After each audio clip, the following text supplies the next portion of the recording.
আমরা দেশে একটি পলিসি নিতে চাচ্ছি, সেটি হচ্ছে প্রাইভেট অ্যান্ড পাবলিক পার্টনারশিপ। এখন এটি কি এমন? দেখুন, আজকে এই যে আপনাদের এই আমাদের জেলায়, বগুড়া জেলায় যে শহীদ জিয়াউর রহমান মেডিকেল কলেজ আছে, দেখুন এরকম একটা হাসপাতাল তৈরি করতে প্রায় 4 থেকে 5 বছর সময় লেগে যায়। তারপরে তো আরো বিভিন্ন জিনিস আছে, ডাক্তার জোগাড় করো, নার্স জোগাড় করো, মেশিনপত্র আনো। কিন্তু আমরা দেখেছি প্রাইভেট সেক্টর এই মুহূর্তে বাংলাদেশের বিভিন্ন হিসাব নিকাশ যা বলে, যে সরকারি ব্যবস্থাপনায় যেই সবকিছু অবকাঠামো গড়ে উঠেছে, ইনফ্রাস্ট্রাকচারে অবকাঠামো গড়ে উঠেছে স্বাস্থ্য খাতে, ঠিক মোটামুটি সমান পরিমাণ অবকাঠামো গড়ে উঠেছে প্রাইভেট সেক্টরে। এখন ধরেন, আমি একটা উদাহরণ দিই, ঢাকার পিজি হাসপাতালের নাম আপনারা শুনেছেন। সেই পিজি হাসপাতালে ধরেন একজন মানুষ গেল ক্যান্সারের চিকিৎসার জন্য। এখন এই যে ক্যান্সারের চিকিৎসা, সেখানে যে ক্যান্সারের মেশিন আছে, সেই মেশিন হয়তো 100 জন মানুষকে মাসে চিকিৎসা দিতে পারে, কিন্তু সেখানে 200 জন মানুষ লাইন দিয়ে আছে।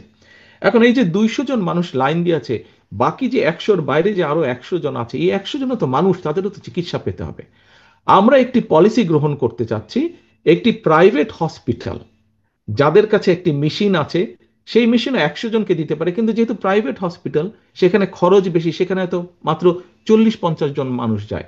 বাকি 50 জন তাদের খালি থাকে, তারা সেই মেশিনে সার্ভিস দিতে পারে না, 50 জনের সিট খালি থাকে। আমরা যেটা করতে চাইছি সেটা হচ্ছে, আমরা সেই হসপিটালের সাথে কথা বলবো, হিসাব নিকাশ করব তার কি খরচ হয়। আমরা ওই যে এখানে যে পিজি হাসপাতালে 100 জন বাড়তি আছে লাইনের মধ্যে, সেই 100 জনের থেকে 50 জন নিয়ে আমরা এই প্রাইভেট হসপিটালটাকে দিয়ে দিব, বলবো যে তুমি এর চিকিৎসা দাও, খরচ আমরা তোমাদেরকে দিব।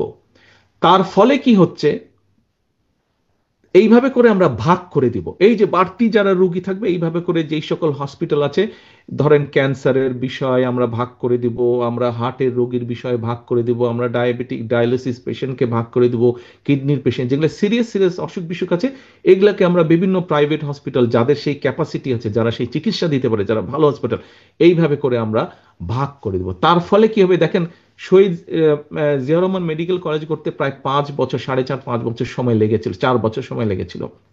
আর আমরা যদি মোটামুটি হিসাব নিকাশ করে এই পলিসিটি গ্রহণ করতে পারি, আমরা 3 থেকে 6 মাসের মধ্যে দেশের মানুষকে আমরা মোটামুটি ভাবে চিকিৎসা দেওয়া শুরু করতে পারবো।